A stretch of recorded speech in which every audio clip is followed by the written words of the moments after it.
A human trafficking survivor from Texas sued Facebook this week, alleging the social media platform provides human traffickers an unrestricted way to stalk, exploit, recruit, groom, and extort children into the sex trade. The lawsuit was filed Monday in Houston against Facebook, the shuttered classified site Backpage.com, and the owners of 2 Houston hotels. The suit seeks at least $1 million in damages on behalf of a woman identified as Jane Doe, who was 15 years old when she was sexually assaulted in 2012 after being allegedly targeted and recruited by a sex trafficker on Facebook. Facebook did not immediately return an email seeking comment on Tuesday. An attorney for Dallas-based Backpage.com didn't immediately return a phone call. John Locker, APAC. According to the lawsuit, Facebook should be held liable for the conduct of sex traffickers because the social media site has become the first point of contact between sex traffickers and these children.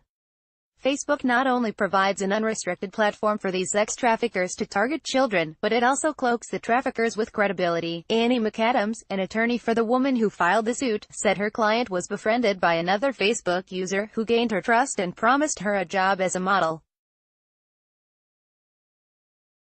But, McAdams said, the other person forced her into sex trafficking within hours of meeting her.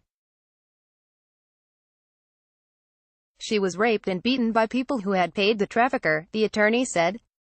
McAdams alleged Facebook has not done enough to ensure that users aren't able to hide their identities from unsuspecting minors who may be targets of traffickers, or to warn minors of the dangers posed by traffickers and how they can operate online. It was not just because a pimp did something that Jane Doe was trafficked.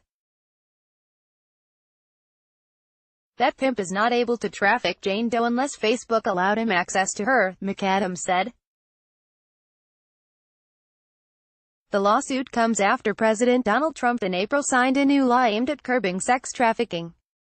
The law weakens a legal shield for online services that host abusive content, including sex trafficking. The legislation was focused more on classified ad sites like Backpage.com, which had claimed they aren't the publisher of questionable content but are merely transmitting posts by others. Backpage.com was shut down by federal authorities earlier this year after the company's co-founders and other employees were arrested in what authorities say was a scheme to publish ads for sexual services, some of which involved children. Facebook has the technology to be able to potentially develop algorithms to look for the indicators and the red flags of potential trafficking, exploitation and abuse, said Tony Talbot, director of Abolition Ohio, a University of Dayton group that works to combat human trafficking. Maya Simic, co-director of the Human Trafficking Law Clinic and a lecturer at Case Western Reserve University's School of Law in Cleveland, points to a lack of ID verification and a lack of advertisements or other outreach efforts to offer help for victims as some of the problems social media sites face in combating human trafficking. I don't think they're doing as much as could be done, Simic said. Talbot said he thinks the Houston lawsuit will have a difficult time proving that Facebook knowingly facilitated sex trafficking, as the company could show that traffickers are simply exploiting the site.